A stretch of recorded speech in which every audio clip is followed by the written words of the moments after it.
Eu me chamo Nájila Martins, seja muito bem-vindo a esse canal. A gente está numa série chamada Santidade e hoje eu queria falar com você ainda sobre santidade. E hoje o tema vai ser santo é mais importante do que servir. E normalmente entre os cristãos a gente sempre ouve uma dúvida sobre o seu chamado. Eu mesmo já tive essa dúvida, né? Qual é o meu chamado? Para que Deus me chamou? Qual a maneira que eu vou servir a Deus?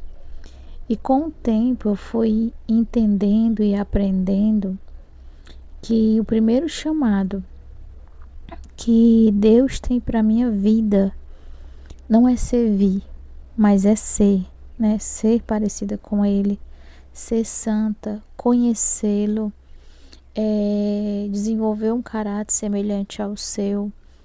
E à medida que a gente vai entrando nesse relacionamento com Deus, conhecendo, sendo mudada, aí sim Deus nos conduz a servir.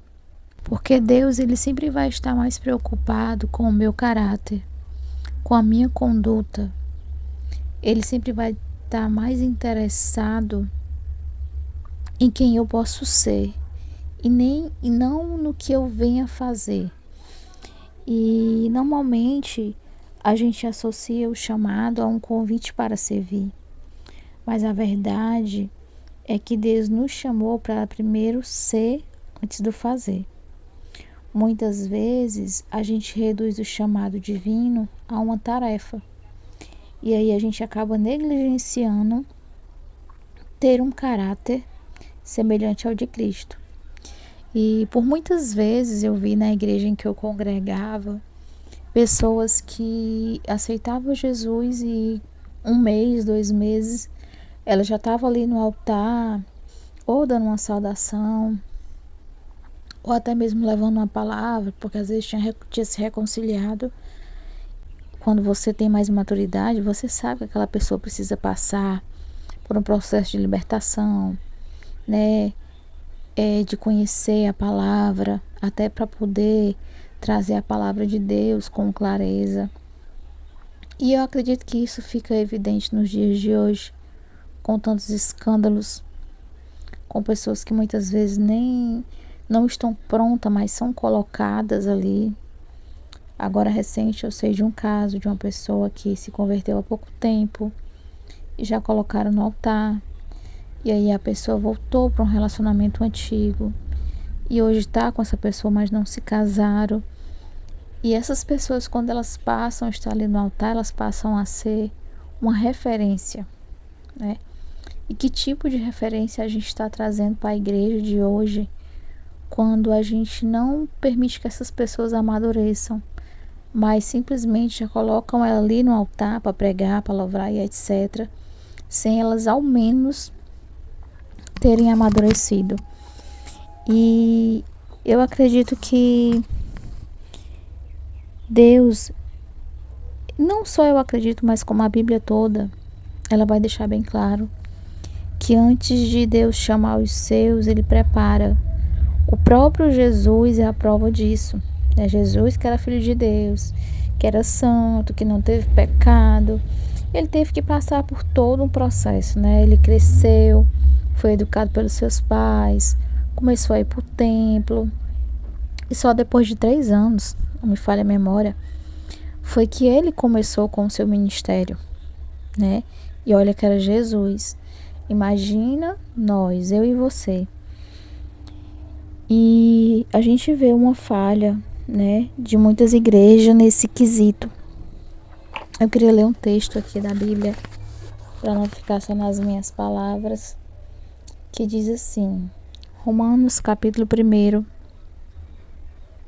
diz assim, versículo 7.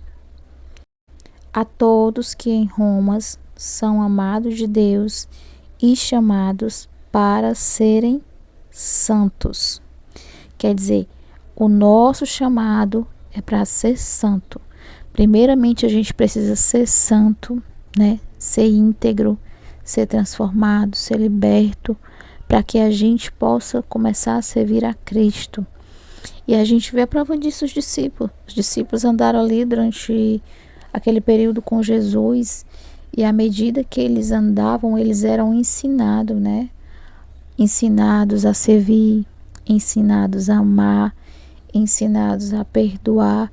A gente vai ver vários episódios onde Jesus está ensinando eles a como servir as pessoas e servir a Deus, né? Falando muitas vezes da importância de não se apegar a bens, né? De ir para missões confiando no Senhor, de amar o próximo, de perdoar. E eu e você, se queremos servir a Cristo, a gente precisa passar por esse processo de santidade, onde a gente precisa aprender primeiramente a servir, a ser santo antes de servir. Em 1 Coríntios, que eu estava lendo aqui, eu achei muito interessante, 1 Coríntios capítulo 13, no capítulo anterior, 12, Paulo ele vai estar falando acerca dos ministérios, acerca dos dons, né, do quão importante os dons e os ministérios são. E no finalzinho do capítulo 12, no versículo 29 em diante, ele diz assim: somos todos apóstolos? Somos todos profetas? Somos todos mestres? Todos nós temos o poder de fazer milagres? Todos temos o dom de curar? Todos temos a capacidade de falar em línguas? Todos temos a capacidade de interpretar o que é dito? É que ele está perguntando, né? Sobre tudo isso. E aí, em si, portanto, desejem intensamente os dons mais úteis. Então, ele está falando ali, né, para a igreja de Corinto, que eles devem desejar os dons mais úteis, né, para aquela congregação. E em seguida, ele vai dizer assim: agora, porém, vos lhes mostro um estilo de vida que supera os demais. Então, Paulo agora ele vai começar a descrever qual deveria realmente ser o estilo de vida dessas pessoas que eram profetas, que eram apóstolos, etc., que superaria a tudo isso. Aí ele vai começar o capítulo 13, que é aquela famosa passagem, né, que fala assim: se eu falasse a língua dos homens e dos anjos, mas não tivesse amor, seria como um sino que ressoa, ou um símbolo que retine. Se eu tivesse o dom de profecia, se eu entendesse todos os mistérios de Deus e tivesse o dom do conhecimento, e se tivesse uma fé que me permitisse mover montanhas, mas não tivesse amor, eu nada seria. Se desse tudo o que tenho aos pobres e até entregasse o meu corpo para ser queimado e não tivesse amor, de nada adiantaria. O amor é paciente e bondoso. O amor não é ciumento nem presunçoso. Não é orgulhoso nem grosseiro. Não exige que as coisas sejam à sua maneira. Não é irritável nem rancoroso. Não se alegra com a injustiça, mas sim com a verdade. O amor nunca desiste, nunca perde a fé, sempre tem esperança e sempre se mantém firme. Um dia, profecia, línguas e conhecimentos desaparecerão e cessarão, mas o amor durará para sempre. E eu sinceramente, eu entendo que a gente só consegue desenvolver esse amor à medida que a gente conhece a Cristo.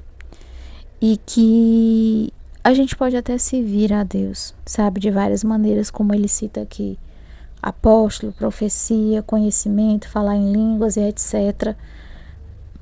Mas se a gente não tiver amor pelas almas, de nada adianta. É perigoso a gente viver no automático, né? Como a gente vê hoje tantas pessoas hoje no altar que são descobertas em escândalos, aí que muitas vezes tem um dom que a igreja nem desconfia que aquela pessoa está fazendo aquilo.